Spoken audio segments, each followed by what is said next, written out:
Hey, welcome everybody. We are officially live, and welcome to another Social Saturday chat. And today is a very special one because we have a special guest, a good friend, but an incredible human being who has one hell of a story. And our topic today is what happens when men bottle up their emotions. And I've had quite a few discussions with most of our co-hosts in the background about this on various different conversations.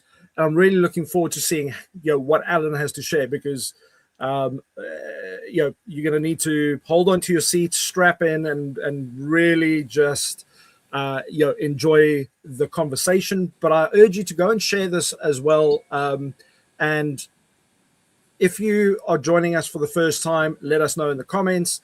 And wherever you are joining us from today, drop that in as well. We'll be allowing questions later on and comments and stuff, and we'll share that on the screen, and Alan will respond to those as well.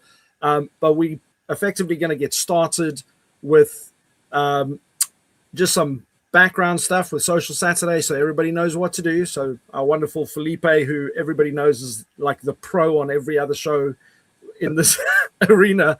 And then afterwards, I will introduce our wonderful guest, Alan Kleinans.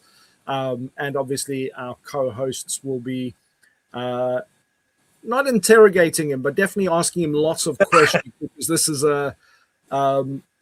what's usually seen as a taboo, sensitive subject that is kind of had behind the scenes. And from lots of our discussions, including one that I had with Alan, my concern is that a lot of these discussions end up happening in secluded environments because, as men, we're always too proud to have these conversations, too worried about our status and what other people are going to think. And therefore, the real hard conversations are actually not being addressed like they should be. So today, we are taking some major risks. We're pulling all those veils away, and I'm looking forward to seeing where this goes. But Felipe, I'm going to hand over to you, and then I'll introduce Alan.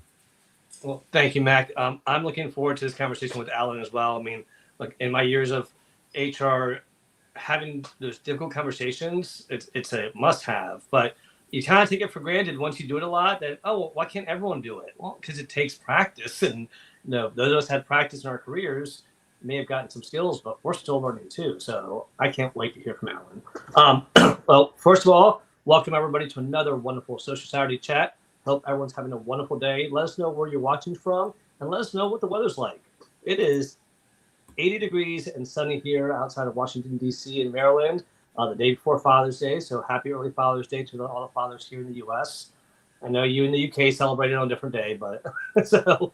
And then want to also welcome everyone. Today is Sunday. It is June 20th, and it's 2026. And so I want to welcome some people who've joined us in the chat. We have Jackie Hallberg. We have Yvette. Yvette, where's Gabe? Is he still sleeping? Yvette and Gabe are married. So Christy, it's always wonderful to see you here. Sharon Rose, always wonderful supporter. Jackie Hallberg. If you don't know Jackie is actually going to be going through a procedure on Monday. She is donating one of her kidneys. And that is something that if you want to hear the story, go to her page and check out her most recent live. But talking about giving back and just helping somebody, that's amazing. And Mudasar Malik, thank you for joining us. You're a new follower. We'd like having you here. And Merrill Cass. I just give a shout out to Merrill Cass because I don't know if you saw Mac, but Merrill Cass, we heard his voice. He came up on the clubhouse room with Andy Alexander, and it was an accident, but he stayed he engaged, he asked questions, he shared stories. It was like 0 to 100. So it was wonderful to see Meryl, because Meryl is one of the biggest supporters of all our podcasts and live streams, hands down. No disrespect to Kenny. Kenny's a close second. And so with that being said, do me one last favor before we go into this wonderful meeting of Alan and discussion that he has prepared for us, and some questions that we're going to throw his way.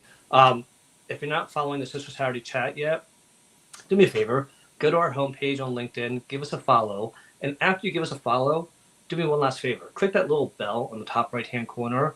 That way you get notified of all the events that we do, and not just the Saturday events, but the events that the other co-hosts do throughout the week.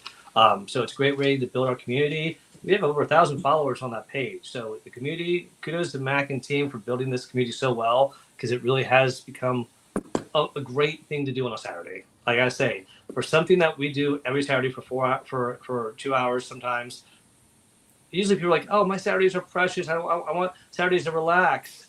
I gotta say, this is relaxing, it's fun, and you get to meet fascinating people like Alan today. So I hope everyone takes advantage of it. Repost the room, invite your friends, because this is going to be one of those special social Saturday chats that you're not going to want to miss. With that being said, over to you, my friend Mac. I am done talking. Amazing. Well, I'm really honored to actually introduce Alan. I've known Alan for, ironically, I met Alan at an event he was speaking at in 2016, 2017. Through a good friend of mine who said, you've got to come and hear this Alan guy speak. And I was like, hey, I'll come because I know you, but I don't know who this Alan guy is. And I must say, for me, it was one of the most impactful events that I'd ever been to. And his ability to connect with people in just such a natural, real way blew me away. And when I met him, I was like, okay, he speaks locally, does a few events. And he's extremely humble, and only to then find out that he's one of the top trainers for people like Tony Robbins.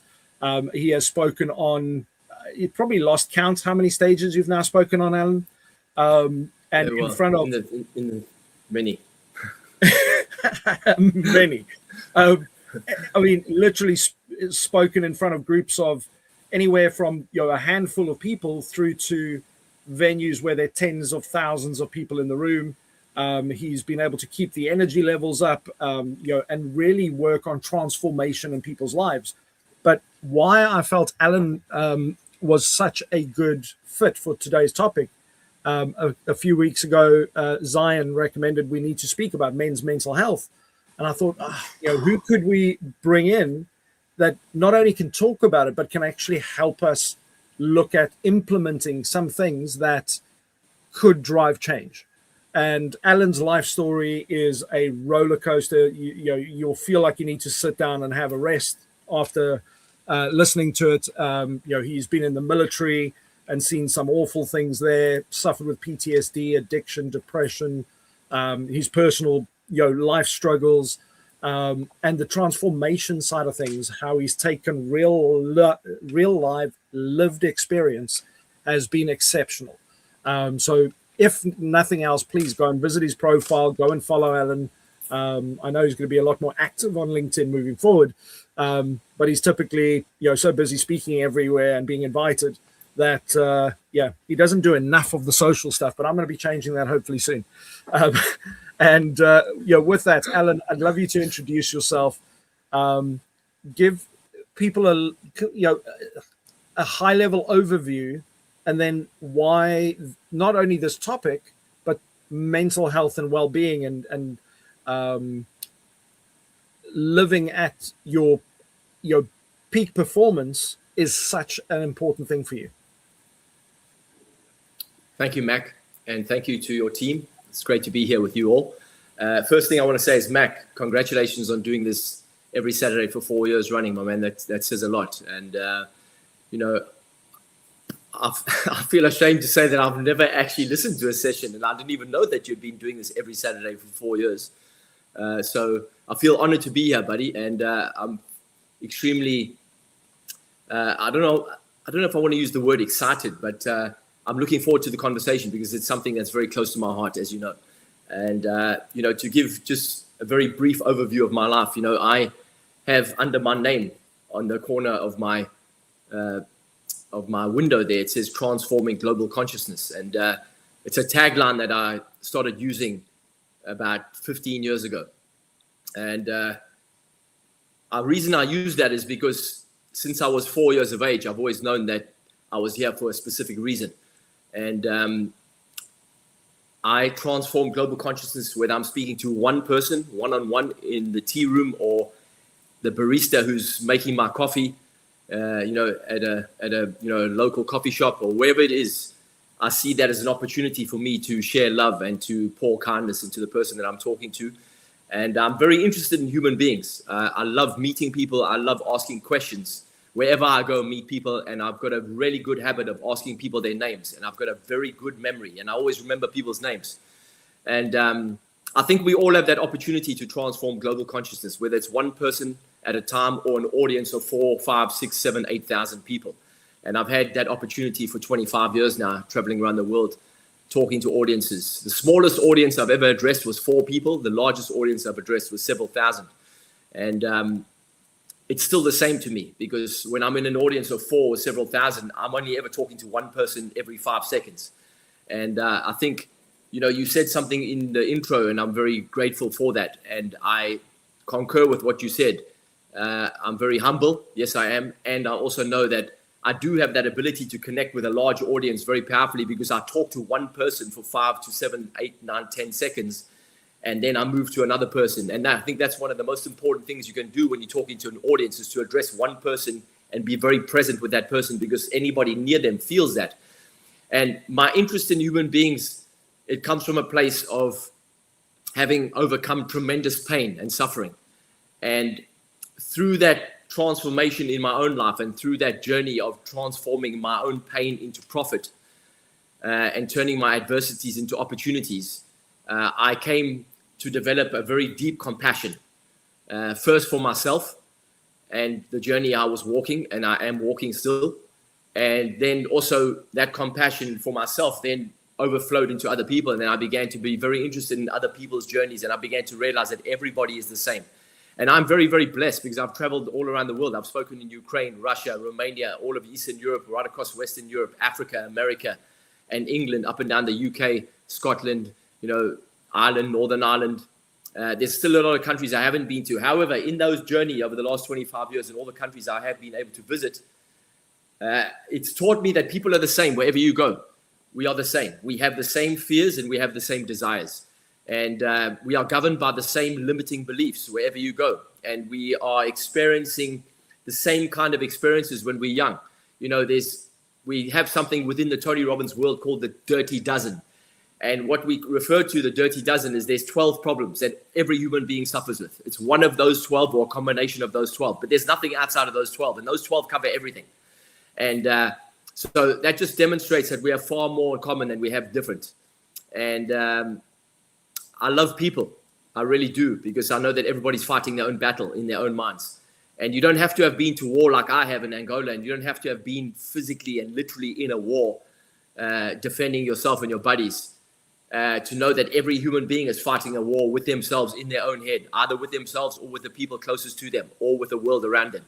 And so I think it's very important when you encounter people to really think about that, and to remember that whenever you encounter another human being, is to be really present with that person, and also present to the fact that that person may be struggling with something that you know nothing about. And their initial reaction when you meet somebody, and maybe you have a difference of opinion with somebody in the street, it's always good to remember that perhaps that person is in an extreme amount of pain, and you just happen to be that catalyst that allows them to vent that, and it's got nothing to do with you.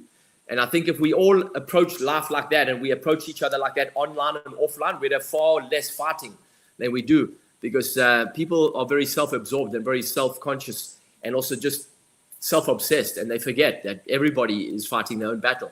And so I think compassion is a beautiful thing, and I think it's something that I came to, I want to say by accident really, but through the process of really understanding myself and learning about my trauma, and how my trauma had affected my nervous system, and how it was affecting me as a young man, and becoming somebody who wanted to develop and wanted to become successful, and wanted to do things in my life that perhaps my father and my mother and anybody else in my family had never done before. And so, obviously that journey and those traumatic events that I've had and those significant experiences, those significant emotional events that have impacted my nervous system as a young person, including living next to a police station for the first 6 years of my life on earth in Durban, in Point Road, next to the Point Road police station, one of the toughest neighborhoods in the country, the toughest neighborhood in my city, the most violent neighborhood in my city in the 60s and the 70s, which is when I lived next door to that police station. And the education I got from looking into the police yard on the wall through a little gap that no one knew existed except me. It wasn't much of a gap. I couldn't see a lot, but I could see enough to put the fear of God into me and the fear of life, really. And that first base level of uncertainty and fear and trauma was laid in those early years when I sat on that wall at 4 years of age, watching, white policemen beat black men to death. And then that continued. My self-esteem continued to be shaped by the events as I moved, into school and then into boarding school from the age of 14. I went to 2 private schools, very expensive, cost my parents a fortune. I was an academic. It was a waste of money, I figured. However, there's nothing ever's wasted, right? There's always good and everything. And I made some really good friends and I love the sport. But academically, I was nowhere. I got an E for enough. I just made it. And then I went straight into the military. And then obviously, my experience in the military, being deployed in South Africa in different places where South Africa was experiencing high levels of unrest. And in Cape Town in 86, being deployed in Cape Town and watching people get necklaced. And if you don't know what necklace means, to be necklaced in South Africa, it means literally to have a tire thrown over your head with your arms pinned in a tire, and then they set that tire alight. And that's a very popular way of inflicting pain on other humans in South Africa. And then in 87, I was deployed in Angola during the civil war there. And in October of 87, South African Defence Force had the biggest battle in their history. And I was on the front line of that battle and lost a lot of friends and had to kill people and do things that later on, when I got home, began to process and reflect on and began to have nightmares and had those nightmares for 9 years. I started using drugs at 14. I continued severely and heavily after the military.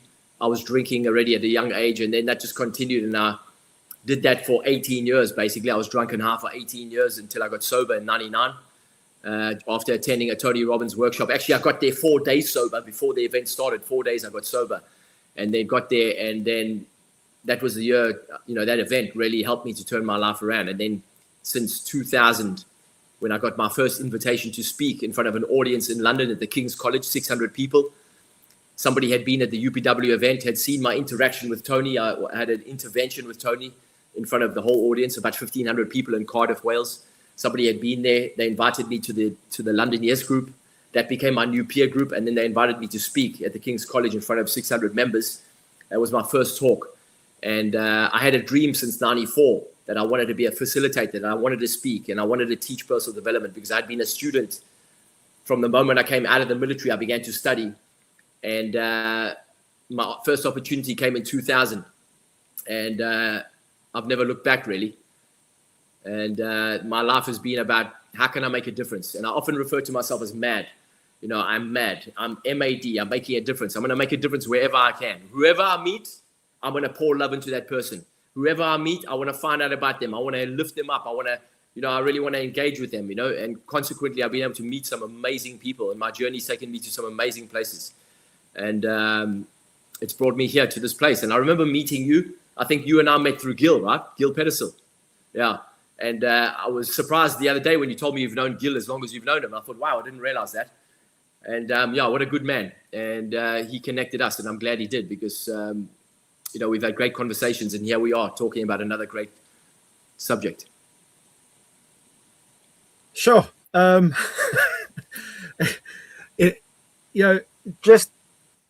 you put it so, you talk about the challenges that you've faced, but all the lives that you've impacted, because I've watched your journey. I've seen you do, things like getting people to walk over coals so that they can confront their own fears and limiting beliefs and all the other things. But the ability to move beyond the PTSD and the drama and the violence and all the things that you've experienced, but also the way I've seen you over the last few,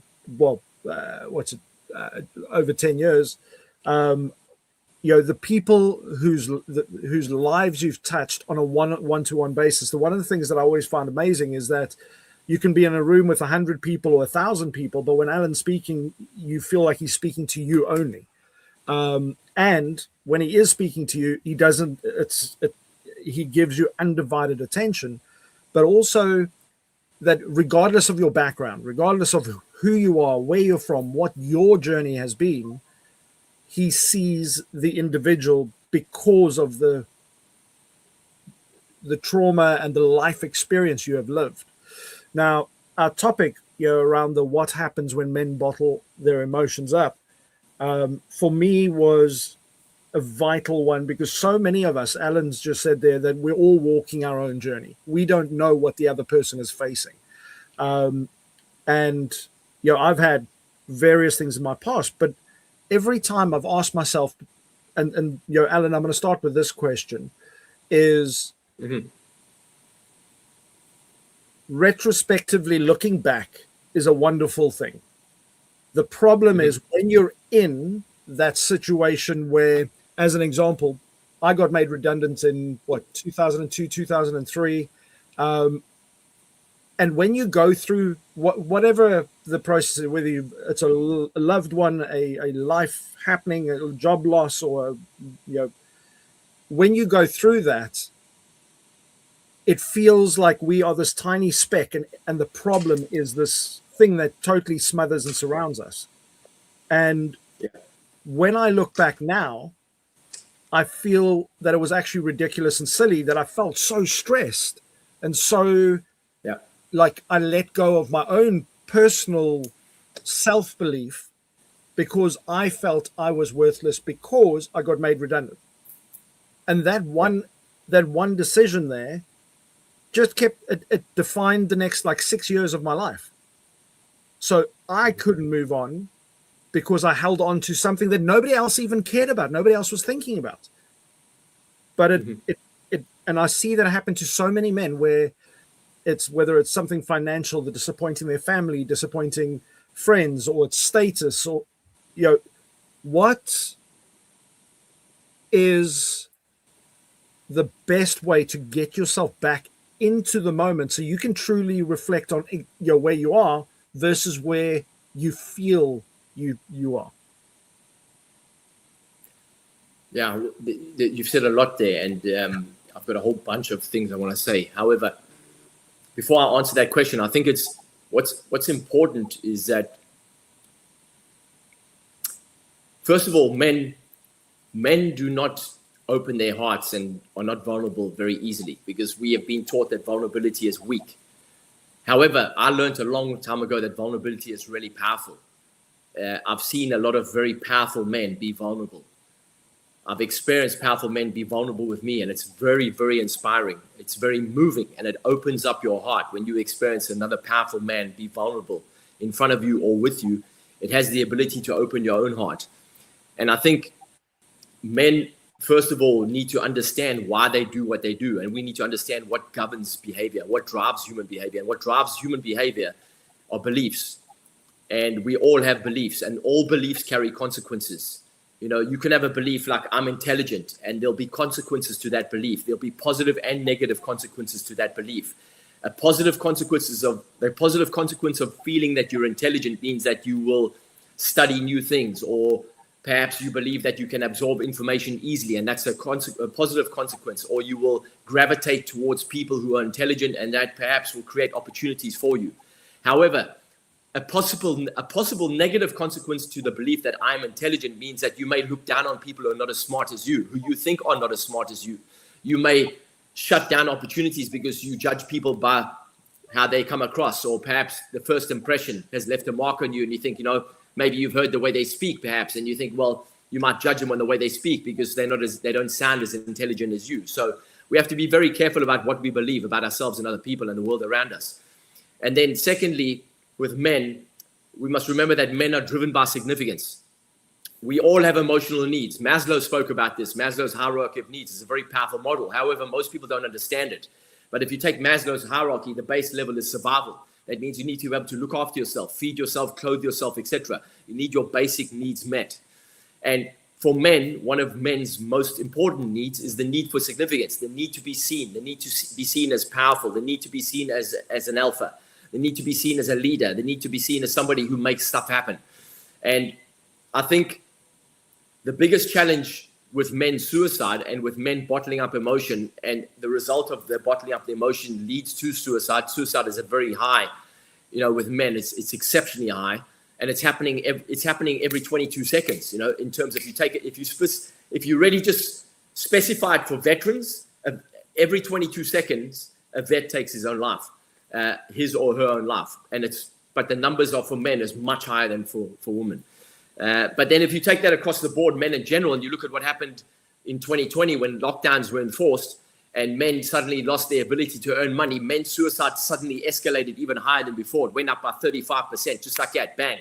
Because if you take away a man's ability to earn money, you effectively are taking away his identity, because most men are so locked into their identity of net worth. How much do I own? How much am I earning? What do I bring to the table financially? What do other people think of me when they look at me? What kind of car am I driving? What size house do I own? What does the woman on my arms look like, etc. All of that is tied into a man's identity. If you take that away from him, you're effectively taking his identity away, and a man doesn't know what he is without his identity. And then what he thinks is, I'm not worth anything. I'm worthless. And then rather than actually talking to somebody and saying, this is the way I feel, I'm not even sure I understand how I feel, but I'm not feeling good. I really need somebody to talk to. I want to talk to somebody who can listen, or perhaps somebody who can offer me a different soundboard or a different perspective. What they'll do is they'll bottle that up. And if you bottle something up, after a while it builds up. It's kind of like a volcano, right? Eventually there's going to be so much pressure building there, and eventually that pressure is going to go. And then what a man will do is, most men, a lot of men, they'll say, rather than actually telling people that I'm feeling weak right now, rather than letting somebody know how ashamed I feel of myself, I'm going to check out. And that's why men check out. And it obviously is a lot more intricate than that. It's a lot more complex than that, but that is basically in a nutshell. When a man doesn't feel that he can provide, or he doesn't feel he can make his way in the world, or he doesn't feel that he's matching his peer group, or that he's being left behind, or perhaps he doesn't have the respect of his father, which is a lot of this comes from the father wound, or he doesn't have the respect of the men in his life, and he has done something where he feels ashamed of, and he feels that if I share this with the men in my life, they're going to look down on me. They're going to call me an idiot. They're going to call me a loser. I can't let them know that. So I'll bottle it up. I'll keep it to myself. I'll sort it out on my own. I can get it done. Until eventually, you can't get it done. And then, by that stage, it's very far gone for a lot of men. And they get to the point where they feel no other way out. And I told you the other day, that happened to my friend of mine in January, on the 5th of January. And I think of him now, and I feel emotional, and I miss him, and I wonder how his children are doing right now, and I've been speaking to his daughter since it happened. But that happened 3 days after I spoke to my buddy. The 5th of January, I spoke to my mate. On the 8th of January, he hung himself. And I knew he was feeling low. I knew he was feeling suicidal. I knew he was taking medication for his anxiety. And I was talking to him every day. And on the 5th of January, I spoke to him, and then I didn't talk to him for 3 days. Actually, I got ill, and I was ill for a while, several weeks. I had a stomach bug, and I was caught up in my own stuff, of which I'm going to share a little bit now. And when I remembered him, I couldn't get hold of him. And it was several weeks since I'd spoken to him, and I just had a bad feeling. And I went onto his Facebook, his sister's Facebook, and I just knew, he had checked out. And I called his sister, and we had a chat. She said, he died. He hung himself on the 8th of January, and it broke my heart, man. And funny enough, I was just I'm in the country right now, and I was in a beautiful place recently, just the other day before yesterday, and I spoke to my friend Marcus, and I said, hey, buddy, I miss you, and I'm sending you love, and I hope you're at peace, and I'm going to check in with your kids, So that really does stay with you for a long time when you lose a buddy. But I remember the very first time I lost one of my buddies, my close buddies. His name was also Alan. I think I told you this too, Mac. Alan, he was 14, I was 14, and he jumped out of his mother's window, 14 years of age, 9 floors. And we found out 6 months later that he had been groomed by an older man in our community, and he was so ashamed of it that he didn't want anybody to know. And 14 years of age, he jumped out of his mother's window. And I remember when it happened, I remember trying to process it, just thinking, what? Like, what? This can't be real. Surely I'm dreaming.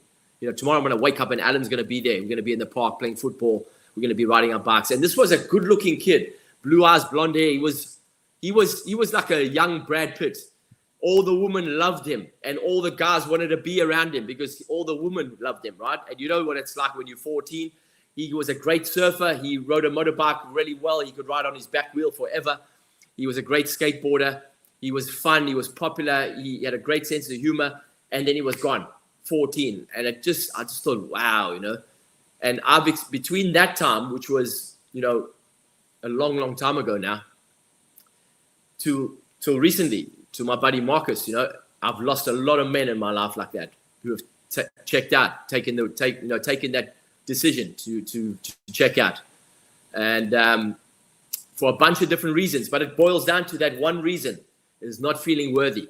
And yourself, Mac. You've heard Tony speak many times. And Tony's my favorite mentor and my big brother, and I've been with Tony 27 years now, and it's been a phenomenal journey. And Tony's taught me so much. And I've had some great men in my life. My dad was one of them too, my grandfathers. And I've had a lot of good friends. Gil is also another one I really respect and look up to. He's a great friend. And Gil, Mac, Gil, whenever you talk to Gil, he's always going to ask you how you're doing, how you're getting on, what you're working on, what's good, what lies ahead, right? So those are the kind of men you want in your life who are always calling you to step up. And you also want men that you can call and say, listen, I'm not feeling good. I need hey, even if you just say, hey, I'm not feeling good. I just want somebody to tell me that I'm okay. You know what I mean? That I'm loved, that I'm enough, because yourself, those two beliefs, I'm not enough. And if I'm not enough and anybody finds out I'm not enough, they're going to leave me. And yourself, right? Loss is the greatest component of suffering. Loss is the biggest contributor to suffering, to human suffering. When we lose something, or we think we may lose something, or we've lost something. If you've lost something in the past, you may lose something now, or you may lose something in the future. That fear of loss is what really contributes to suffering for human beings. So for men, it's deeply rooted in the psyche because of the fact that we are so conditioned to be providers, to be achievers, to be successful, to be, to drive the cars, have the houses, spend the money, build the businesses, etc., etc. And that significance that we crave, that often is missing in our young life from our fathers, which is where it comes from initially. Because if you're getting good significance at home from your parents, especially from your dad, and your dad saying, hey, you know what? I see you there. I see you doing great. I'm proud of you. I love you. Not for any particular reason, just because you're a human being, right? Just because you're a soul. Not because, you came first. And that's where we also learn about unconditional love and conditional love. And unfortunately, most people do not grow up with unconditional love. They grow up with conditional love. If you're a good kid, I love you. If you're not a good kid, I'm going to take that away from you, or you're going to sit on the naughty step, or you're going to get no love from me, or I'm going to give you the cold shoulder. And we see that in relationships with men and women. We see men and women who give each other the cold shoulder because they haven't learned how to love each other unconditionally, regardless. You can have a disagreement with someone. You can have a disagreement with your son or your daughter. And you could still love them through that disagreement. And they can feel that. And a child will feel when you are loving them conditionally. They know that. And they know when you're loving them unconditionally. And you have to be able to separate the behavior from the child. And that's where it starts, really, for young boys. And that may be changing slightly in the world. However, that conditioning runs deep. We're talking centuries and centuries and centuries of conditioning. And it's the same for young girls. So that's a long answer to your question, buddy. Sure. And I don't even think I answered the question yet, is how you can actually help people to turn that around. We can get to that perhaps. Yeah. You answered a lot more. And this is one of the challenges with my wonderful ADHD brain is like, okay, I got to get all my questions out before I forget. And then, yeah. So I've got a good memory. Yeah. Right. And Felipe's making notes. Yeah, well, and he's also telling me to take notes. The only problem is I wouldn't be able to read my own handwriting.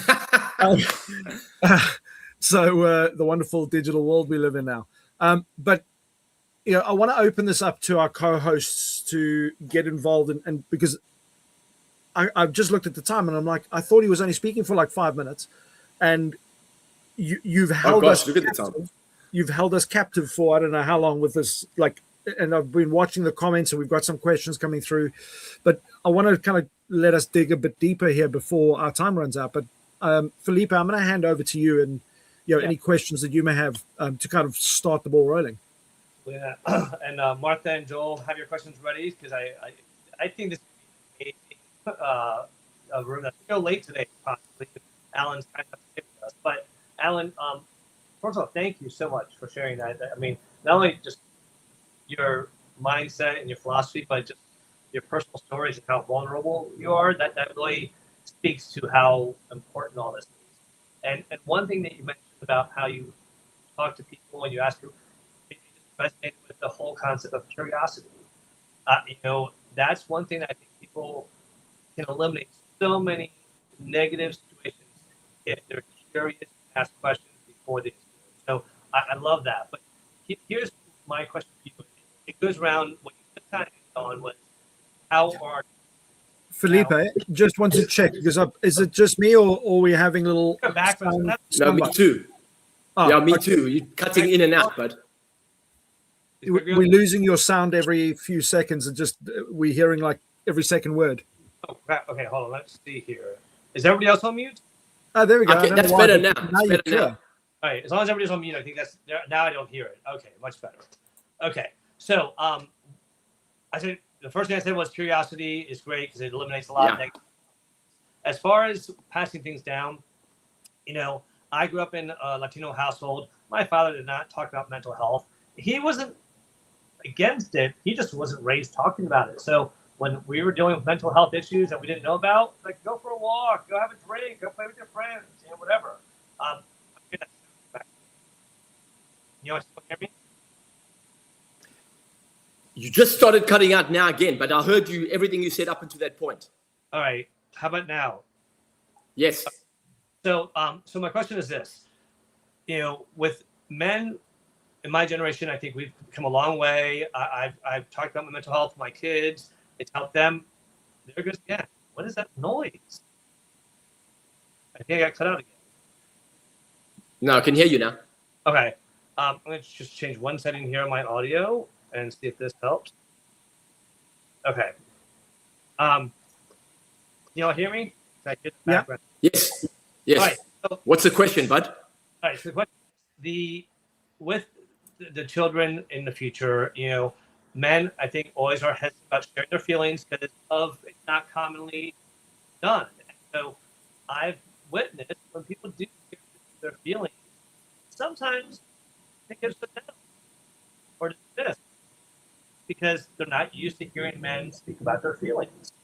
And it's not just but women do it, and it's men, but it's something that I think that when men have the courage to do that, what do you say to people when they hear someone saying stuff like that, or they say negative, or something comes up and keep on encouraging that? The last. I lost you at the end. All right. So, my question: what advice do you have for people that struggle with passing on that knowledge of mental health with their children? With their kids? Yes. I don't know what's going on. I'm going to leave it back. I think the first thing I would say that I always encourage people to do, and especially men, is to be just more loving and more kind with yourself. It's got to start there. Men are very, very critical with themselves. We're very harsh on ourselves because we've often had a harsh father, or we've seen our father be harsh with himself, or we've had harsh grandfathers, etc.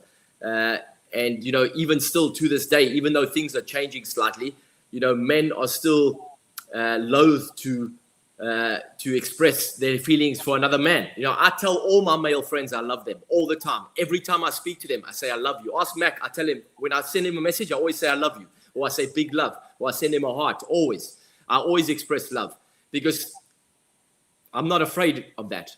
I'm not afraid. I'm comfortable in my own skin. I'm comfortable with who I am. I'm not afraid to tell a man. I've told many strange men that I've never met before, hey, I love your big guns. Hey, I love that shirt. Man, you look hot. You great looking man. I love that smile, man. And men are very uncomfortable with that because they've never heard that from another man. Why? Because they've never heard it from their own father. So you have to be comfortable. If you're a father and you've got boys, you better get comfortable expressing love unless you want your boy to grow up without the ability to express love.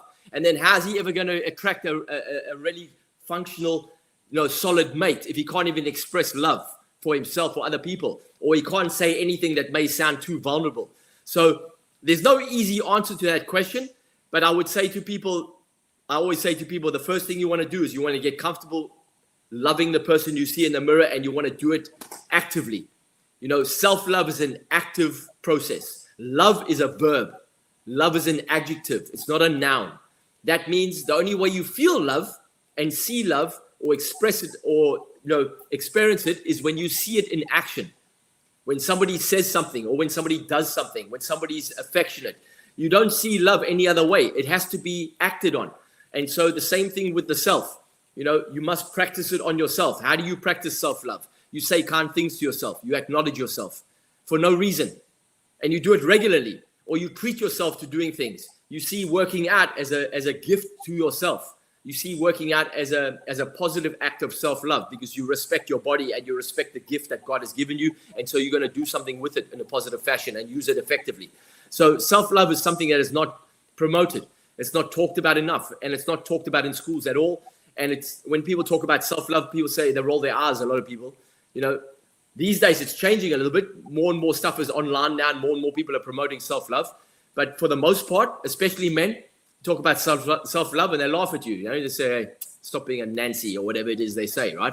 And they come up with all these old phrases that are, really disrespectful, And so we have to start doing that. And it's, I've got quite a few WhatsApp groups on my phone. And one of my WhatsApp groups is my school buddies that I went to school with. We're still buddies on WhatsApp and we've got this group. And still people post stuff in the group that I don't agree with anymore, especially about certain things with how men, the stereotypical man, and I always say to the guys, hey, man, that's not really cool. Man, it's 2026, man. When are you going to grow up? You know what I mean? You're still acting like a 17-year-old. So that's what I have to say about that. One thing get comfortable feeling love and get comfortable expressing love. And I love that. And as a Latino, that's not my problem at all. I'm if anything, I know. It's like I'm not a hugger. I'm a hugger. Sorry, but yeah, me too. I'm a hugger. I hug everybody, even when I just meet them. Exactly. Even business meeting. Yeah. I put my hand out and I shake and I don't let go. I hold their hand, I look in their eyes and say, do you do hugs? And then I say, yeah, you do. I don't even give them a chance to say no. I said, yeah, you do. And I just pull them in and I hug them. Well, here's my other thing and this is the part that I don't think you heard earlier was men are starting to get more comfortable sharing their feelings, but people are not. I think people are uncomfortable with men sharing their feelings, and when that happens, they sometimes will shut them down or dismiss them. And what's your advice to people that are in that uncomfortable? Like, I'm not used to my dad sharing his feelings, or my boyfriend, or my boss, but they are humans too. They and obviously, as long as the right setting appropriate. What advice do you have for people who are uncomfortable with that? Well, that's always going to make people uncomfortable, especially if they've never experienced anything like that. And, if you are somebody who expresses yourself openly and you're in the midst of people who are feeling uncomfortable and they say something to you, then remember, it's not personal. It's not about you. It's about their discomfort. And then that gives you an opportunity to be even more compassionate and maybe playful a little bit. And, so it's all about being curious. Like you say, curiosity is a beautiful thing.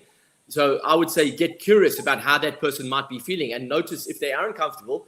And then you could say, it could be something as simple, hey, I didn't mean to make you uncomfortable. I'm just expressing my love, and whatever it is, But you're always going to find people who are uncomfortable with that for sure, because most people do not have that model at home. They've never been taught that as a kid. So it's a new thing for them. And that's why most people are uncomfortable receiving compliments. The average human being cannot receive a compliment, a simple compliment. You look nice today. Oh, what? You mean this whole thing? I picked this up at the thrift store. People deflect compliments left, right, and center like they're playing cricket. So it's, my father gave me some great advice when I was young. He said, Alan, learn to give people a very powerful compliment. He said, learn to compliment people.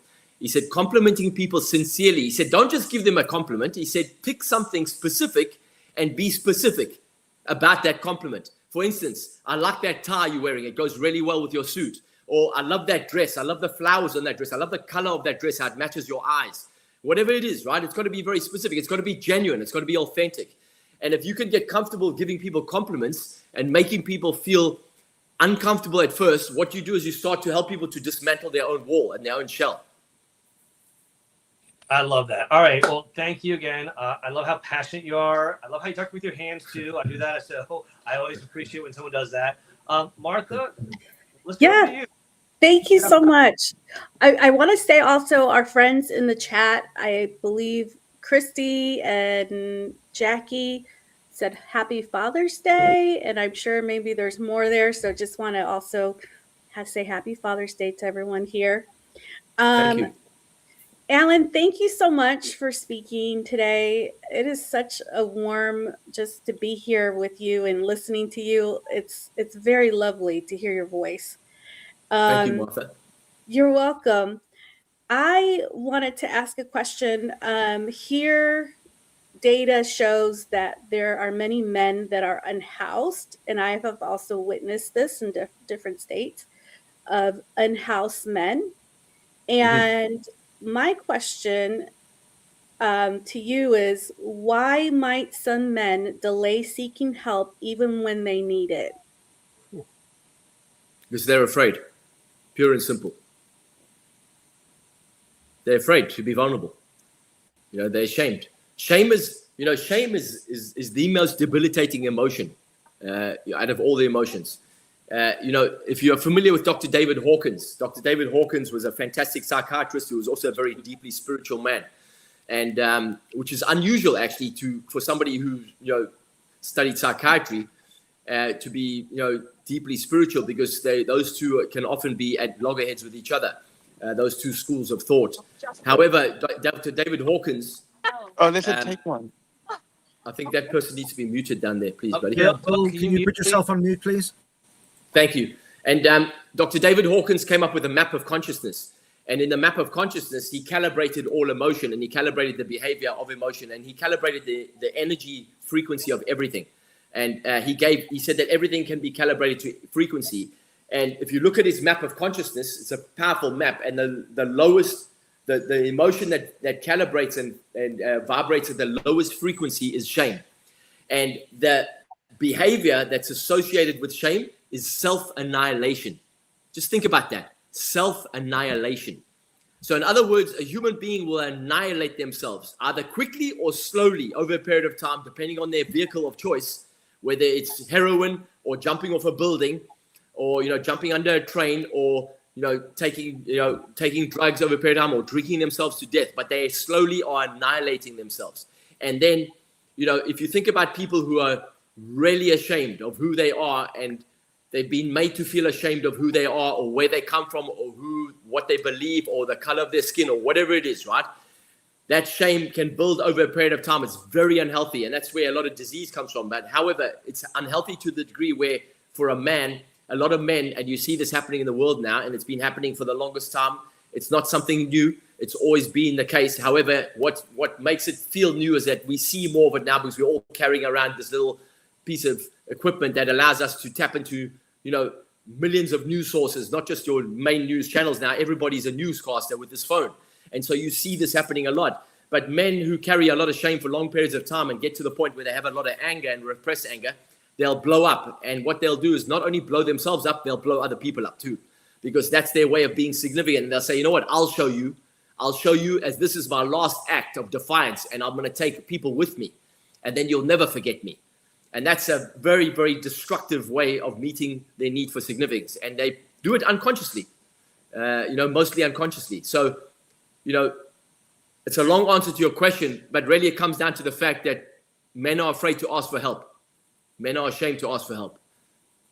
Yeah. Thank you so much, Alan. That totally makes sense. I've witnessed that on the streets. The explosion part. Yeah. Now, my next question is for single moms who are raising boys, young men. What advice would you have for them? as far as how can boys express themselves to, not changing their ways from little to becoming youth. I'm raising a teenager right now, and he went from being very outspoken to this quiet kid and teenager. He's a teenager. So how do we, what advice would you give a mom? That's a great question. It's a really great question because I love kids. I've done a lot of work with youth, with Tony's Global Youth Leadership Summit, as well as my own, the one that I ran in South Africa myself for several years, which is still going, sponsored by Rotary. I've spoken at lots of colleges, schools, and universities all around the world, and I love young people. I've worked with kids as young as 12. And I think I always tell parents the same thing. I've got a 24-year-old son and a 21-year-old daughter. My daughter went through the same thing. Actually, both my kids did. And I'll tell you what I did with them. However, to answer your question now, is that parents, in this day and age, I think it's harder for parents than ever before because of just everything that's going on and because of the cost of living. And, a lot of parents are working more than one job. You've got single parents working 3 or 4 jobs. It's really tough. And what that means is you've got less quality time with your child. And so, we were very fortunate. My ex-wife and I, who's Maxine is her name, and we best friends. She's amazing. I love my ex-wife. I couldn't have chosen a better woman to be the mother of my kids. I couldn't have chosen a better woman to be an ex-wife. She's amazing. And we're great friends. And we separated and divorced amicably. And we were on the same page when it came to our kids because they were 6 and 4 when we initiated that process. And by the time we got divorced, they were 10 and 8. And so, but we were on the same page with our kids, and we said it must be about the welfare of our children, and they must feel like they still are part of a unit, a family, regardless of the fact that we are not going to be living under the same roof, all of us anymore. And I think what's hard for parents now is getting quality time with their kids in the first 7 years of their life. Listen, if you're a parent or you're a grandparent or you know parents or you have friends who are parents, listen carefully to me now. You may have heard this before, but this will be a good reminder for you. Your child's psychology, your child's psyche is completely formed by the time they're 7. Listen to me now. I'm going to say it again. By the time your child is 7, they've already formed their base level belief system about themselves and about the world around them. And they've already decided what they're going to do to stay safe by the age of 7. So if you are not influencing your children from the time they're in the womb, when my children were in their mother's womb, both of them, I was already doing things while they were in the womb to make sure that I programmed the shit out of my kids. Excuse me for swearing, right? But I wanted to program the shit out of my kids to make sure that no other idiot could program them with some rubbish information that doesn't serve them. I wanted my kids to be already programmed to believe that their mind is the most powerful tool that they have, their nervous system, their imagination, their visualization processes, and their ability to talk to themselves in any fashion.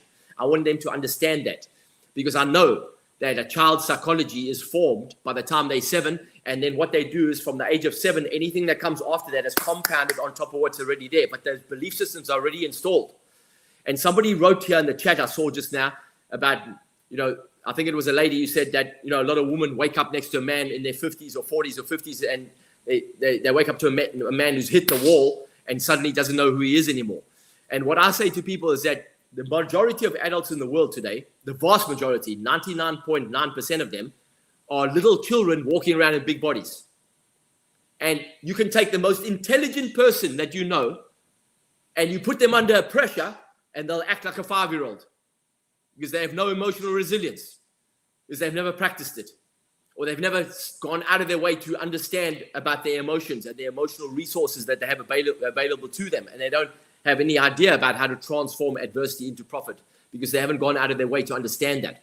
So to answer your question, my friend, you have to be present with children when they're young. And that's difficult for parents who don't have time to do it. Because imagine if you go to work early in the morning and you drop your kid at a creche, etc., or whatever, and you come back late in the evening, you pick your kid up at the creche, you're tired, now you got to make food, and then you got to put the child to bed. You don't have quality time with your child, and it's really tough. I was lucky, myself and Maxine, we had quality time with our kids for the first several years of their life. We ran a business from home in South Africa. We had a beautiful piece of land. We overlooked the sea. The kids had a beautiful life. And we impressed upon them our values and our belief systems about the world and about human beings and about how important it is to develop your mindset. And so we've got very healthy kids, 24 and 21. They're very wise. And they've had their own traumas because they went through a divorce and they both lost their confidence when that happened. And what I did was I told you I was going to answer the question for anybody who's struggling with children and they're not talking or they're not opening up. My kids shut down when that happened. And I noticed it was obvious that they had lost their confidence because I wasn't around anymore. And they suddenly thought, well, where's dad, right? Why isn't dad around anymore? And it doesn't matter how amicable we went through our divorce and how we were able to do it consciously and very constructively, there's still pain involved. There's still trauma. And so for a long time after that, I kept saying to my kids, whenever I was with them, whenever they were with me for the weekend, I'd say to them, hey, listen, if you ever want to say anything to dad, anything at all, whatever you want to say, whatever's on your head, whatever's on your heart, anything, even if you want to tell dad what it is, even if you want to shout at me, even if you want to get angry, dad is going to listen and he's not going to talk. He's just going to listen because I really want to understand where you are and I really want to give you the opportunity to vent, to get rid of what's inside of you so that it doesn't become ill inside of you. Don't become ill from that. And they got it after a while. It took a long time. For my son, it took about 3 years. And then one day he said to me, he said, yeah, I want to tell you something. And then he just offloaded on me. He offloaded. And I just sat there and I cried because it was so moving. And he cried. And it went on for about 40 minutes. And I just kept quiet. And then he would remember something else. And I kept quiet. He remembered something else. Eventually he was finished. And then I sat there and he said, I'm finished now, Dad. And then he smiled and he said, thanks, that felt good. And then we hugged and we cried. And it changed him overnight. It was like he was 13 at that time. And he came back to himself. Like the little boy I remembered he was at 6. The confidence came back. The smile came back. The personality, the sense of humor. My daughter, on the other hand, is different. She's a girl. And girls are always different. It's taken her longer. However, I want to read something to you, if I may, if that's okay. She sent me this message. I feel quite emotional now because I'm remembering it. I'm going to read it to you. My daughter's taken longer. And Amber and I, her name is Amber. I should have called her Grace Amber instead of Amber Grace because the Grace might have been, might have changed her personality slightly. She's Amber. She got fire. But her and I have got the very same temperament. And that's why when we were young, we used to lock heads because she's fiery and she's very emotionally mature. She's very smart. She's street smart too. And she's a great personality, got a great sense of humor. She's very quick-witted. But she wrote to me this the other day. She sent this to me on Saturday, the 13th of June. That's last Saturday, right? And she sent this to me at 2:44 a.m. She works at nights and she obviously got home late. She wrote this. I woke up on Sunday morning and I opened my phone to receive this message. And this was at about 7:30 a.m. And she said, hey, Dad, I think I've been holding on to some resentment and anger towards you. And I think for a long time I've been trying to ignore that I have. But I think for the first time in a long time, I can say that I have. I'm ready to let that go now. But the only way I can is by saying is that I want you to know me as a person, which I don't think you do. Or try to at least. To me, you still think of me as a child, which I understand I'm your little girl. But I'm now 21. And if we are both being honest, you know nothing about me except for the obvious things. But I want us to have a relationship if you are willing to put the effort in, meaning no more phones when we hang out, no more empty promises, and please listen to me. I'm sad most of the time that we don't have a good relationship that we used to have and pretend that we do, which just makes it awkward. But I love you very much, and I just want it to be shown, and I want to show you that. You've hurt me a lot in the past, I'm not going to lie. But I would like to, in the future, be proud of my dad and proud of the relationship we have. As I've grown up sad about seeing other friends of mine have amazing relationship with their dad, I would like that for myself, for you and I. I'm sorry if this comes as a shock for you or makes you upset. That is not my intention. I would just like a dad who shows up more for me. I love you so much, Amber. So it's taken her longer, right? And she has expressed herself in that way several times over the years because I know that there's layers to the onion. And, I'm still healing myself. I told Mac recently that I'm going through a very tough time myself. And I'm lucky I have the strategies and I'm lucky that I have the practices and the disciplines to bring myself back to my center and back to my heart. However, for the last few years, I've been in my head a lot. I've been I've had moments of depression that have lasted for long periods of time. I have thought about suicide. I'm not ashamed to say that. I think a lot of people think about suicide, but we just don't act on it. I always have procrastinated my suicide date You know, I used to tell myself when I was in my 20s and 30s that I'm going to do it tomorrow. I'm going to do it tomorrow. I'm going to do it tomorrow. And then eventually one day I stood in the audience, in front of a big audience, and I said, you know, does procrastination work? And people say, no. I say, it does work if you procrastinate your suicide until you get to the point you don't want to do it anymore. You may have the thoughts, but you don't follow through on it. So I have been through a tough place myself over recent years. And, you know, life doesn't get easy. We have to get better. Yeah, we have to get better at managing it. We have to become more resilient. We have to become more compassionate with ourselves and the people that we love and people in general, just strangers. We have to become more tolerant. We have to remember to think before we respond rather than just react from that primitive brain, that reptilian brain, which is all about the ego, I, rather than we. So I think it's a long answer to your question about children, but I hope it helps. Alan, I'm going to jump in very quickly because we're having loads of people commenting going, we can't end now. Alan's adding too much value, too many questions.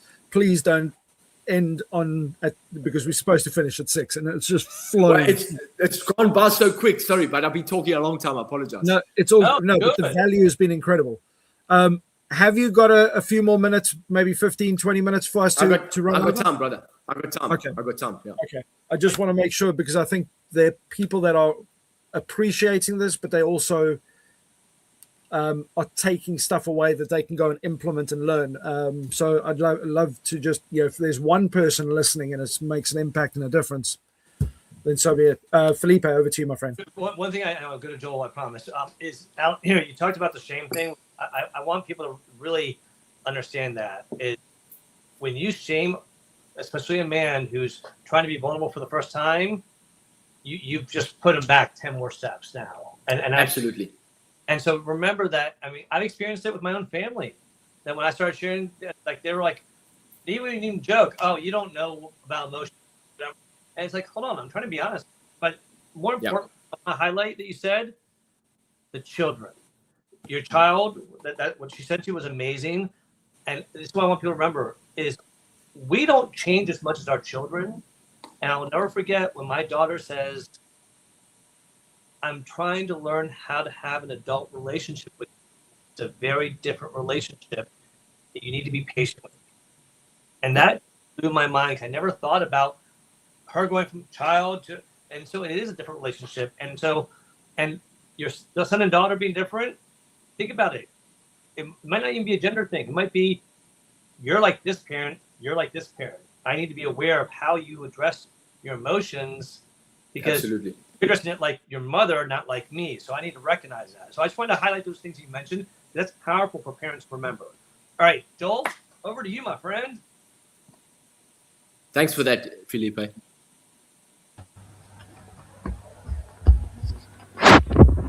I'm probably the most expert in hiding anything. Because for the large part of my life, I've had to invent a completely different person to fit in and actually get a social life, which actually didn't work at all because I didn't have one and still really don't. But so I'm now trying to figure out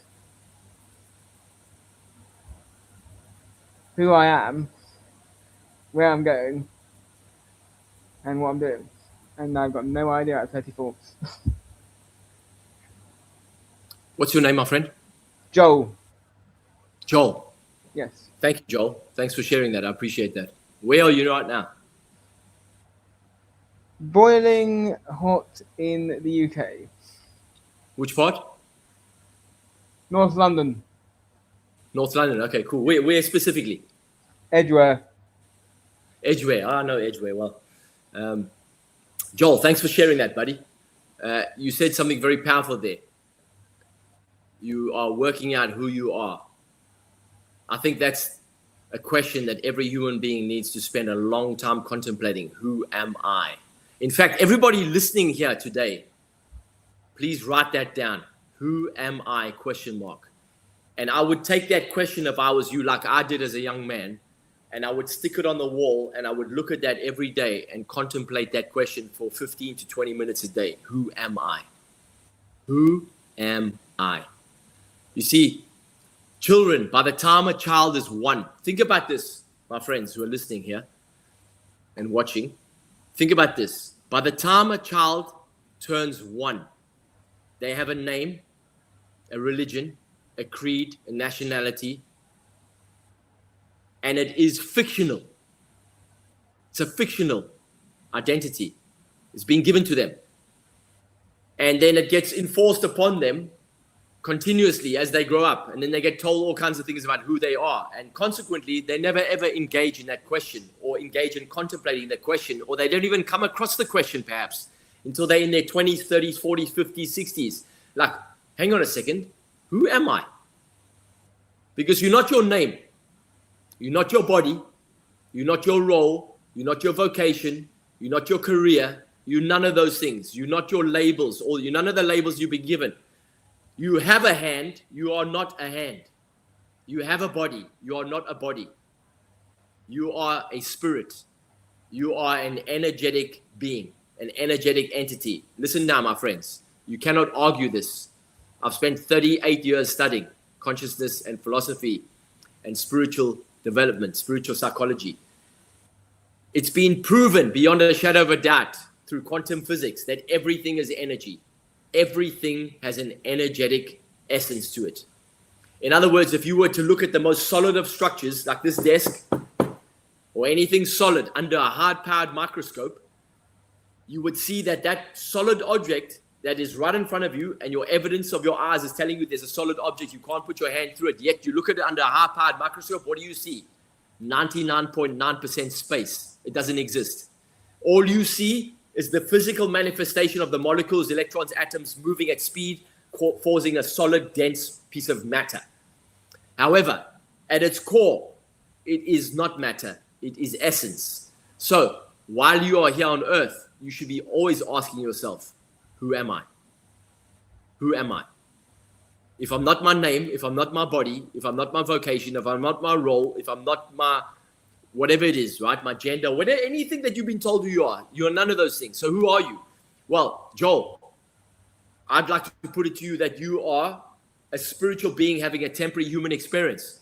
So the next brings me to your next question. Where am I going? Maybe there's nowhere to go. Maybe you're already there. Because I always think that wherever you are, you should be there, 100%. Because whenever people are somewhere, they're not there mentally. Have you ever been with someone and the lights are not on, right? They're not there. The lights are on, but no one's home. And you know they're not with you, and they're not present with you. Women, ladies, you know exactly when your man is not present, right? You know exactly when your man is not present. You can check. You say, hey, where are you? Come back here. Oh, yeah, here I am. I'm listening. Yeah, what did I say? Yeah, you see, you weren't listening. So we know when people are not present. So, Joel, maybe you're already here, and maybe your job is just to practice being more present. Because the more present you become with who you are, with who you really are, the more you'll find there's more of you available. You'll find there's parts of you that you haven't met yet. And then the third thing you said is about, what are you doing? And I would say to you, there's nothing to do, my friend. The only thing you need to practice is being. Being comes before doing. You have being, then doing, then having. You must be first, then you do, then you have. If you focus on being who you are, which is a spiritual being, being human, so then you ask yourself, if I'm a spiritual being, if you subscribe to that philosophy and you think everything is energetic and you agree with that, then if you're an energetic being having a temporary human experience, your body is housing your soul, then the next question becomes, why has my soul chosen this body in this time right now? What am I here to do? And how do I do that? By being authentic, by being loving, by being compassionate, by being energetic, by being whatever it is you want to be, right? By being authentic. And then if you have an authentic expression of who you really are, then you'll find that whatever you do will come naturally for you. And then you'll grow into something without even realizing that you wanted to do that, because your soul will remember why it came here. And then you get to enjoy what it is you came here to enjoy. So there you go, my friend. I would say one more thing to you, Joel. One more thing, my friend. Is you really want to explore and interrogate and investigate your own psyche linked to your youth, the first 7 years of your life. What happened that caused you to have to feel that you needed to cope and create a different persona or different, a mask? And Joel, you're not alone, my friend. Every human being I've ever met has got a mask, maybe more than one. Some have got plenty, because nobody has really ever learned how to be themselves comfortably in front of other people, because they always feel like they need to prove themselves to other people so they can get validation. And if you can let go of needing anybody else's validation and just say, I'm going to spend the next period of my life really finding out who I am really behind all of the labels, and really feeling into myself on a daily basis, and really just listening to my soul, listening to my own intuition, listening for the little voice that speaks inside my heart. Eventually you'll start to hear it, right? And then it'll lead you down a path that perhaps you didn't even know existed yet. So I wish that for you, my friend. Thank you. Nice. Sure. I was a little master class in a question that I think everybody asks. And it reminds me of that Sunshine and Sunscreen song where the guy says, some I of the love people that song. in their 20s are trying to figure it out, but some people in their 40s still have no idea what they're doing. But that taking time to really, because I really want people to hear what you've said there, Alan, when you talk about that getting to know you, that whole be, do, have concept. I had this internal battle in my head, always fighting myself, thinking about, that person's doing that, maybe I should be doing that, or comparing myself to anything and everything. Mm-hmm. But that ability to just go quiet and focus on self, and who am I and who do I want to be? Mm-hmm. That is where the magic happens. And 100%. You said something so nicely there, where you kind of spoke about that first year of where everything, like your identity, is forced upon you, because that's just circumstantial. That happens to every single person that comes into this world. But the choice of what we do with that, and whether we let that define who we are, that's a whole nother topic, a whole nother conversation. I think we'll spend days on that, but just beautifully said. Now, I'm conscious that we've had a few people waiting quite a while. We've even had some guy who ran across the country with a pink flamingo, and now he's looking all chilled and relaxed. I do recognize that gentleman. I don't know where from, though. So I'm going to come to him in a second, but Gregory's been waiting for quite a while. Shame that Alan, your time is so appreciated, my friend. No worries, bud. Gregory, you have been waiting patiently. What is your question, your contribution, your thoughts? I'm conscious of time, and then we'll go to Bill straight after that. Yeah, I'll be short and sweet, and sugar and sweet, basically. So it's basically a question. Since that this is, I'm going to go 1/3 of a comment that MALA did on the comments in terms of a crisis. What can we do in terms of overall society in regards to the crisis that we have globally, in terms of a shortage of psychiatry, people in psychiatry and psychologists in every corner of the globe? We're talking here in Canada, there's a shortage of people who are willing to take patients. I could guarantee you there's shortages in the United States of America, and I could guarantee you there's shortages in the EU, or where three of our gentlemen is located in the UK. So what can we do in regards to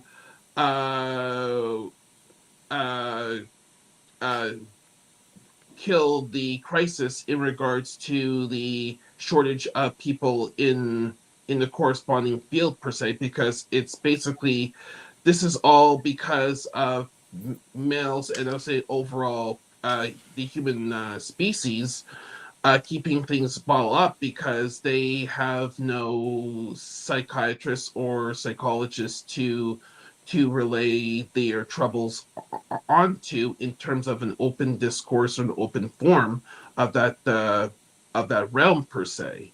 So what can be done per se, because this is going to become even more worse when you interject the stuff that we're witnessing here in terms of employment, and now we basically put in AI type of behavior, which we all know that is a humanless type of tool or device in regards to person to person, human to human interaction per se. So yeah. All right. Well, let's stick with the first question first. Let's not talk about AI. That's a different conversation altogether. However, I don't think you're going to like my answer. I don't agree with psychiatry. And if you study the origins of psychiatry, you'll know what I'm talking about. It's not a good thing. Psychiatrists do one thing and one thing only. They prescribe medicine, and I don't agree with that. You see, I don't believe in that kind of medicine. And I have an educated viewpoint on that because, I was prescribed medicine as a kid. A doctor wanted to give me Ritalin, and my mother said no. And I'm so glad she said no, because Ritalin would have changed who I was and would have changed my personality. Psychiatrists feed medicine to people left, right, and center to numb them down. I don't believe in that. I believe what the world needs is enlightened leaders. The world needs awakened people. The world needs awakened souls. And the only way to awaken as a soul is to ask yourself the question every single day. Who am I? Why am I here? Why is my soul manifested in this time and space? And I said something just now, and I want to go back to it because it's linked to this. I said that by the time a child is one, it's got a name, it's got a creed, a religion, a race, etc. It's got an identity that's been pushed on it. Now, that's a fictional identity. And isn't it interesting that those same children with a fictional identity that's been given to them will grow up into adults who defend their fictional identity to the point of death? They're defending a fictional identity that doesn't even exist. It's not even accurate. And a lot of those people are doing what? Taking drugs for anxiety, for depression, to sleep better, to absorb their food better, to lose weight. All of those things are unnecessary. Why? Because it all starts right here. Dis-ease of the mind leads to disease of the body. It first must start here. And that starts here because I point here because this is the head that houses the brain. But this is where we talk to ourselves in our heads. And we have a mind. We don't have a mind per se. We are connected to the universal mind on 3 different levels: the conscious mind, the unconscious mind, and the superconscious mind. The conscious mind is the part of the mind that decides what to say in an email or how to create a slide deck. Let's say when you're doing a presentation, you need your conscious mind to think about how you're going to lay things out. You don't need your conscious mind to tie your laces. That's your unconscious mind. You don't need your conscious mind to change gears when you're driving a car. That's unconscious. You don't need your conscious mind to think about the blood flowing from your ear down to your heart. That's unconscious. However, the unconscious mind, although it's 1,000,000 times stronger than the conscious mind, I'm going to say that again. The unconscious mind is 1,000,000 times stronger than the conscious mind. The unconscious mind is an unlimited filing cabinet. The unconscious mind is an unlimited server.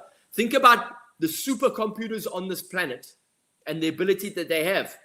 They have nothing compared to the unconscious. They are nowhere even near, not even the same galaxy as the unconscious mind. Now, if the unconscious mind is 1,000,000 times stronger than the conscious mind, how come the conscious mind is the master of the unconscious? Why?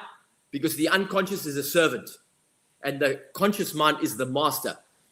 And unfortunately, we have turned our conscious mind into a destructive, critical master. And it happens around the age of 2 years of age, anywhere between 1 and 2 years of age, where a child begins to individuate away from its mother. Because up until that time, a child still feels it's part of the mother. It still feels one as the mother. But as soon as it starts to individuate away from the mother and becomes an identity-focused human being, and it starts to develop the ego, and it learns the word no. Have you ever heard a child that learned the word no? Have you ever seen a child like that? Do this, no. Eat this, no. Wear this, no. Come here, no. It's always no, no, no. And they get power from that, because now they think, oh yeah, I'm the boss now. I've learned a new word. I can do what I want. I can say no. So that's where it starts. So you have to be careful, because what happens is, as this child grows, right, into this false identity without really understanding who it is in an environment that's not nurturing it effectively, that conscious creative mind, that's what your conscious mind is. It's a creative faculty. Your conscious mind is creative by nature.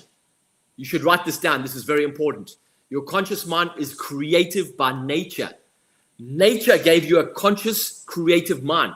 The ability to close your eyes right now and imagine yourself in a Ferrari convertible flying down the PCH with Malibu Beach on your left-hand side, the ocean running out, and you're flying down into Malibu and you see all the beautiful houses and all the houses on the hill above you here, right? That's your conscious creative mind. You can close your eyes and imagine anything. You can see a picture. And I can do it easily because I've been practicing it for so long. Some people can't even see anything. They close their eyes and say, I don't see anything. It's just black.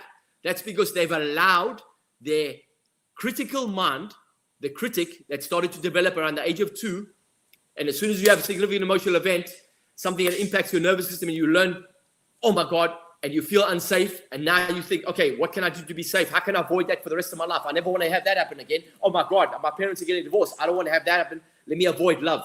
Because if I avoid love, I'll never have to get divorced. You now start suddenly coping, right? And you're building all these limiting beliefs. And now your critical mind starts sending messages to your unconscious. I'm not good enough. Life sucks. Women are bitches. Men are bastards. Look at those black people. They're idiots. Look at those Russians. They're idiots. Look at America. They're idiots. Look at those people over there. And we start buying into these global beliefs. And it's our environment that shapes us.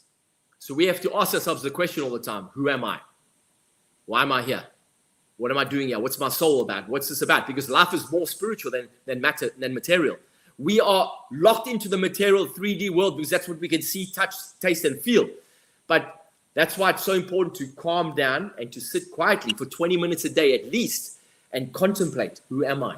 And that's why it says in the Bible, and Jesus said it, be still and know I am God.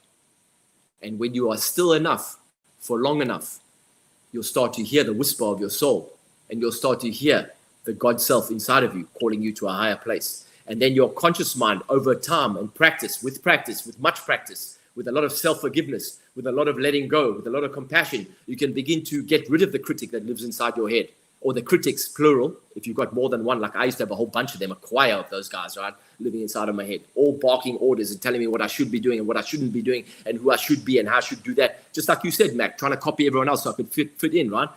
And then I just started letting that go and started doing those practices. And eventually that critic quietens down, and now you don't have a critic anymore. Now you've got a fan.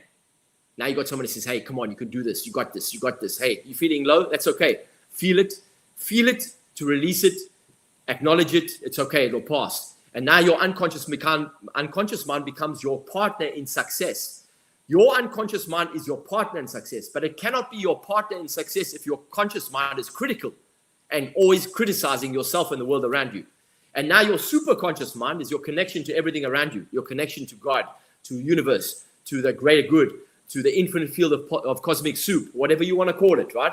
That superconscious mind connects you to everything and is inside of you and all around you at all times. That's why Jesus said, the kingdom of God is inside you and all around you. Pay attention. And when you have access to that, now you can download moments of genius or ideas, and suddenly you have, boom, you got an idea. Or suddenly you bump into somebody, or suddenly a door opens, or suddenly you feel like you've been blessed by the grace of God, or whatever it is. You have a miracle. So that's a long answer to your question, my friend. My friend, I don't believe in psychiatry. I think it's dangerous. Question. I think they drug too many people. Last thing I want to say about that, psychologists. I'm a psychologist. I'm a spiritual psychologist. I love psychologists. I think psychology is the most important It's the most important subject on the planet. I told my kids about psychology since they were young. Every human being should study psychology so you can know who you are and so you can decide your own things and make up your own mind about things and question everything. Don't believe anything. Don't even believe anything I'm telling you. Question everything. What are your thoughts on therapy? A quick answer. Therapy is important. Therapy is important, but make sure you get a good therapist. Most therapists are not worth they're not worth their weight in salt. Most therapists have never had therapy. Most therapists will become a therapist so they don't have to focus on their own life, so they can fix other people. I had 12 years of study and therapy before I opened my mouth. I had 12 years of therapy and study on myself before I even opened my mouth to give other people information or other people ideas. Thank you. Over to you, Mac. My brain is just going into so many different places. But the thing is, I love the way you finished off there, Alan, about that fact that, the question everything, and not to take things as they are, because a lot of the things that end up shaping the time that we spend doing whatever we do comes from those things that we may not have questioned. And Yes. Those beliefs that we've absorbed from other people as gospel. Yeah. It must be the truth, which they said it. Nonsense. I tell you what, I think we're going to have a whole other conversation on that. Otherwise, I think we'll still be here tomorrow afternoon. But part 2 and invite him back. We should have a part 2, actually. We should have a part 2 because we haven't really even got to You've said it now, Alan. You've said it. You don't understand. I've got in the community, I think there's like over 1,500 people that are going to hold you to this. Oh, it's recorded. I'm up for it. Yeah, it's proof. I'm gonna just clip that and post it on social media. Alan said, but here's the thing: we've got 2 more people that have been so patient that want to ask or contribute. Yes. And I want to finish off with allowing Alan some time for people to be able to know how they can connect, how they can reach out. Like, what's the next step if they have questions that are unanswered and they want to seek out more information. And hour and a half of your time full on. And I know people have to pay a lot of money to go to events to be able to come and see you. And we've been graced and absolutely blown away with a lot of what you're saying. And I think from the comments that I've seen, a lot of people needed some of this information about themselves, whether you're male or female or that whole "who am I" is, I think, the one single most important nugget I've taken away throughout this, excluding about 100 others. But with that, I wanted to go to Bill, who ran through a park, kidnapped a flamingo, has gone to change, and now he's here. He always comes up with some interesting questions and insights.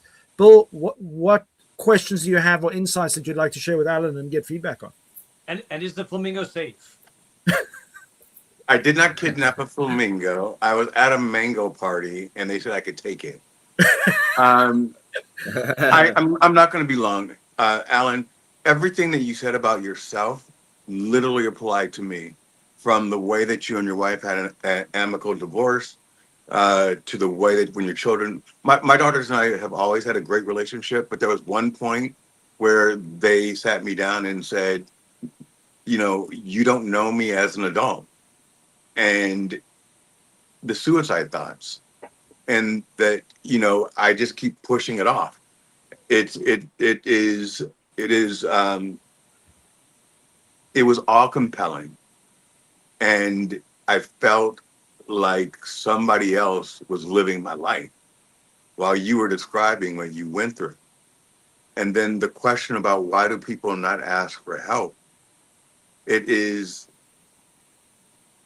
or men especially, you get beat down. You get told that you're not doing enough. And I finally have released everything, Alan. And I believe I know who I am. And I say it that specifically because I'm always evolving. But I agree. What I'm struggling with is, what do I do in the meantime? So right now, the way that everything is in America, things are up in the air. Jobs, everything. And so I'm good if I have a job. But right now I have no job, no money, right? So how do I keep myself from going down that path in the meantime? Because I feel like this is just a moment, right? Yeah, great question.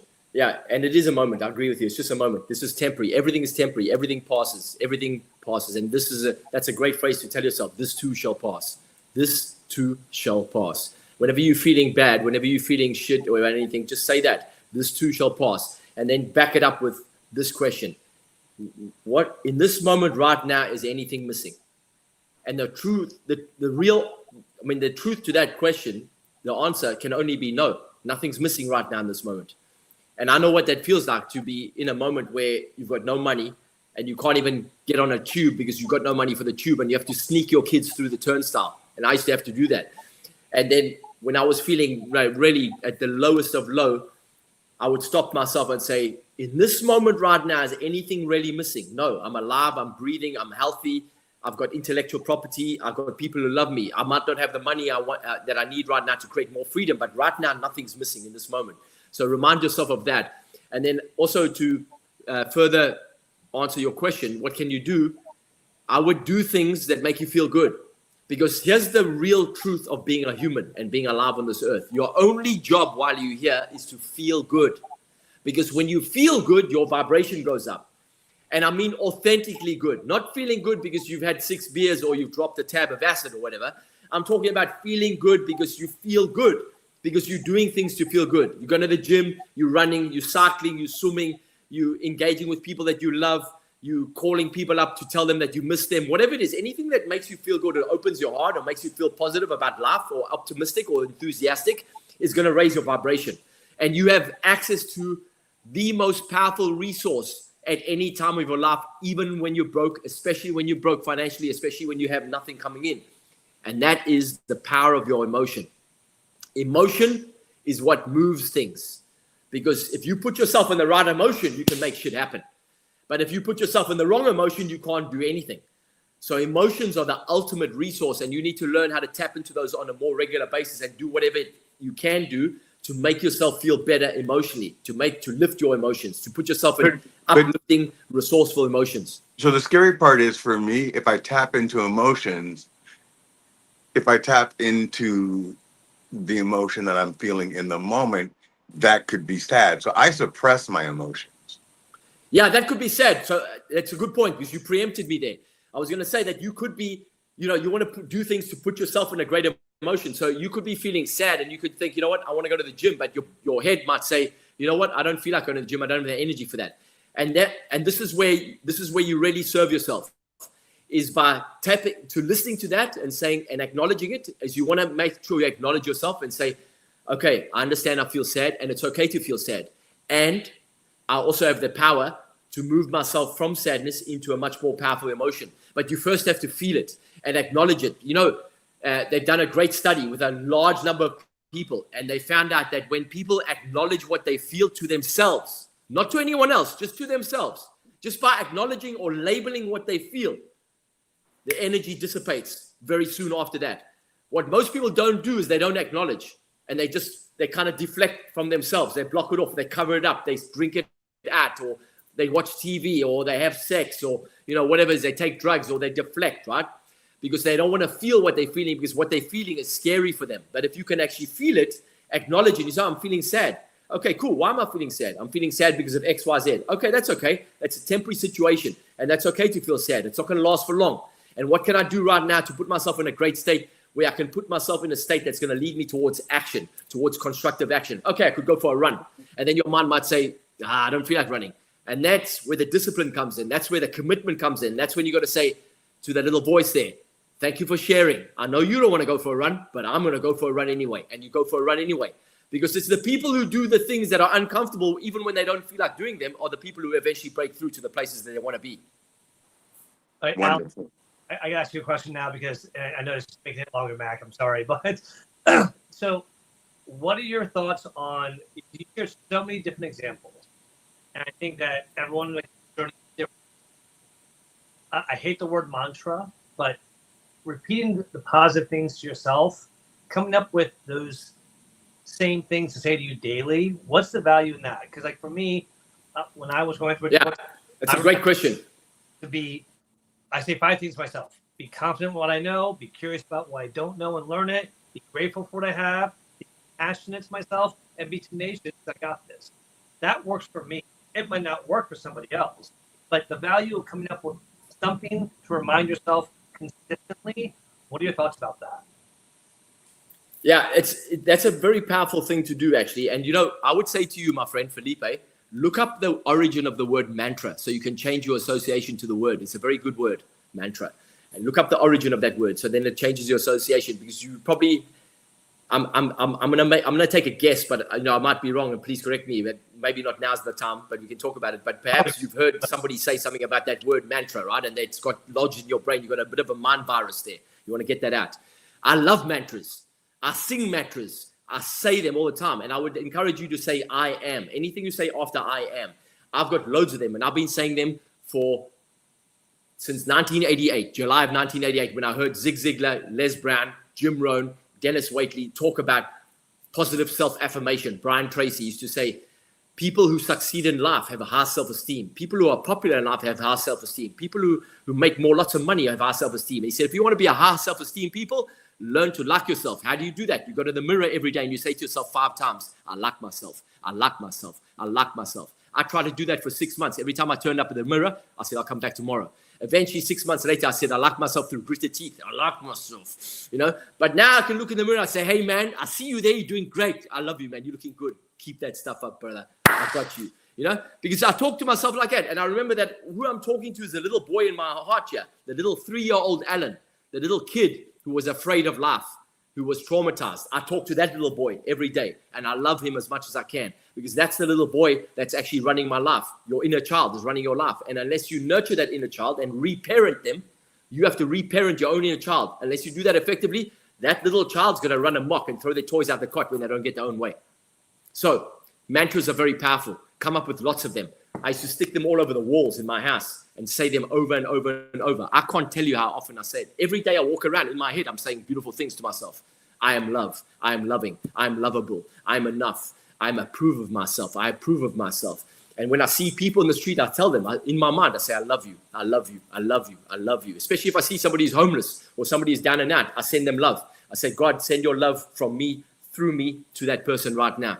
Grant them some grace. Grant them some help, whatever it is. So it's about being intentional, about being conscious with the way you use your language in your own head. I have a few of these little cutouts. Mac, I'm going to have to go, Mac. Mac, I'm going to have to go soon. Otherwise, I'm going to get my head cut off, brother.